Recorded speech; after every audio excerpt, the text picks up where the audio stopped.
Hello there. Yes, this is my real face. This is not a face reveal. This is not a face reveal.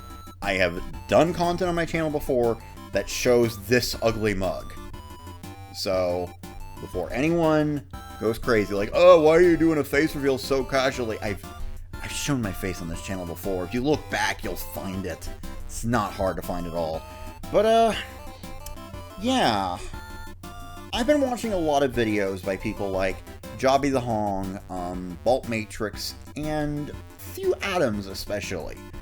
They're content creators who primarily review toys. And their videos are entertaining and they each have their own flair. So I figured, why not throw my hat into the ring? Could be fun, could be neat, and I'm going to start with something kind of recent.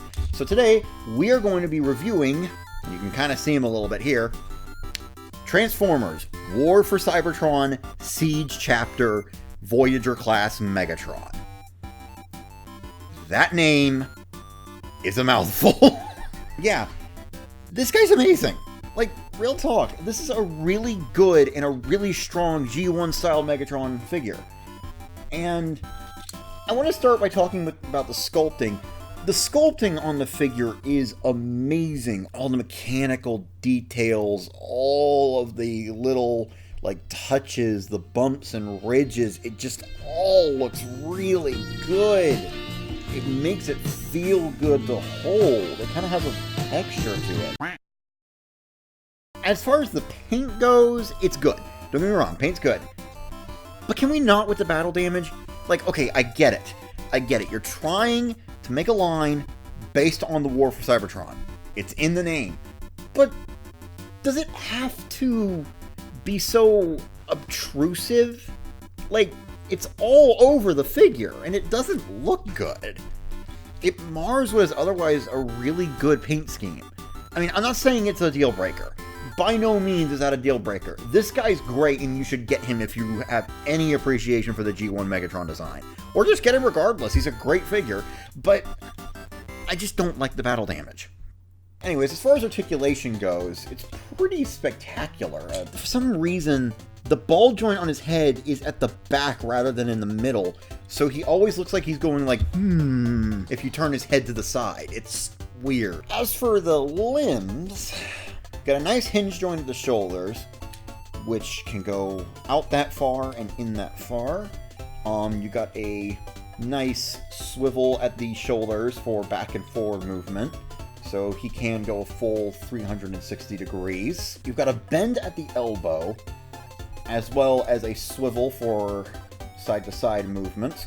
There's no fist articulation, unfortunately. You can do like this, but that's more part of the transformation, so I kind of consider that cheating. He's got a really, really good, like, torso swivel, which allows him to do some crazy stuff. He can kick out that far, back that far.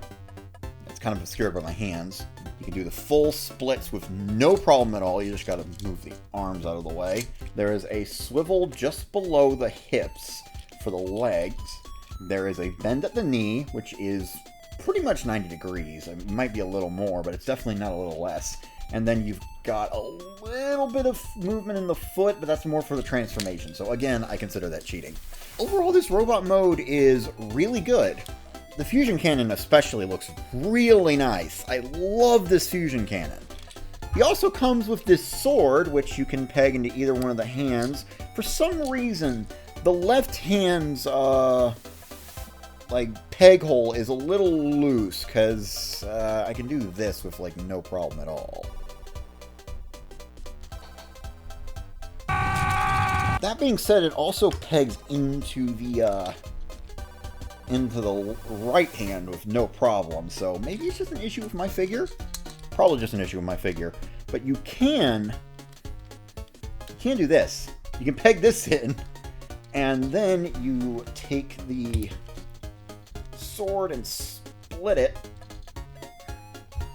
and then move it back like that, and you end up with Megatron with two cannons. Oh man, I love the Siege line. It's so dumb.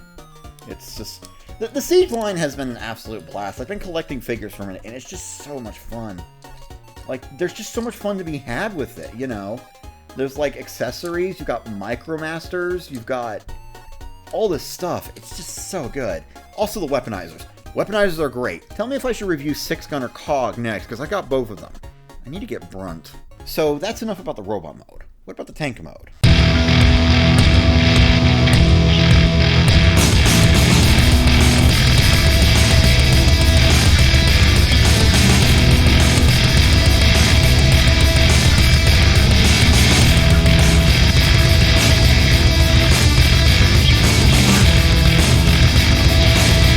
Kidding me? I forgot to use the waist swivel.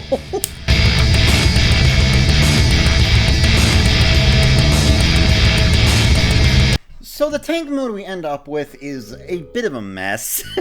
Like, okay, here's the thing. I'm probably biased because I don't particularly like this transformation. I find it really fiddly and annoying, and I don't find that the end result holds particularly well. And I don't find that the end result holds together particularly well. But I mean, it looks nice at least. Does that count as a compliment? It looks nice. It looks nice at least. I can't talk. There is some turning of the turret here, but it's mostly limited by this here that's sticking out the back. Real talk. I will say it is genius to have the sword be a part of the transformation. Like, you actually store the sword by turning it into the larger tank turret. But I feel like it kind of limits what you can do with the tank mode a bit. All in all, I would say that this is a good figure, regardless of a mediocre tank mode. Because let's be honest, no one buys Megatron for the tank mode or the plane mode or whatever. They buy him because he's a badass Decepticon leader that ruins everyone's days when he shows up. Like, this man can turn a good day into a bad one just by being in your presence. That is how scary he is. And I, for one, am all on board with this figure, even if I don't like the alt mode. So, that's going to be all for today.